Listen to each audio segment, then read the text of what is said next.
Well, let's discuss this issue further. We're joined here in studio by Mbijiwe Mwenda, an anti-terrorism expert and trainer with the Eye on Security, which is a private security company specialized in counter-terrorism programs. Thanks for joining us, Mbijiwe.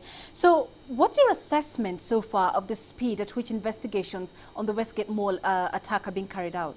Well, I can say, as is always characteristic of government, we won't know much about what they're doing.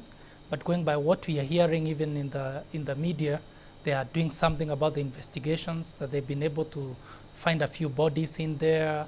Today they said they found a rocket launch grenade there.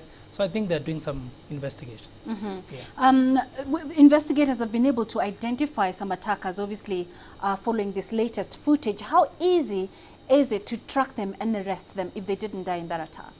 Well, it's going to be as hard as hell. It's not easy to get these people, but we tell the terrorists that they can run, but they won't hide.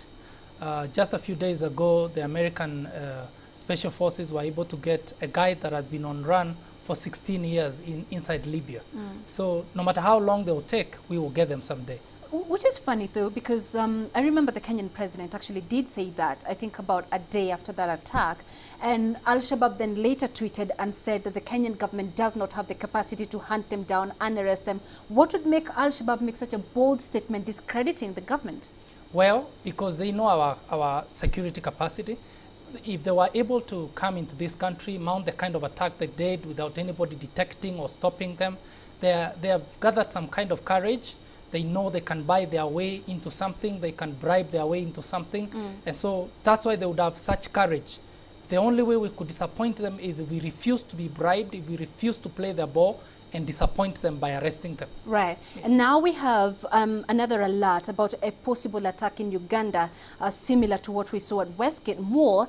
Is it possible that terror groups can conduct such an attack so soon after what we saw at Westgate? Oh, yes, absolutely.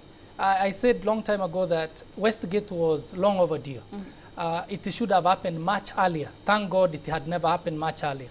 However, for them to mount this kind of attacks all over Africa and around the world is going to be like daily food now, because they were very successful at Westgate, and they are going to use that as a script to mount attacks all over the world, and we better get set for them. Right. Yeah. So what are the fundamental changes then that need to be effected in the continent in order to combat terrorism? For me, it's three things. First, we must empower the public. Public participation in counter-terrorism. The security forces should not say it's their prerogative to do counter-terrorism.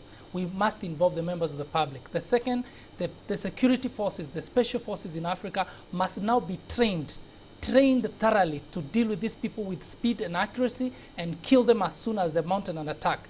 And the last one is intelligence.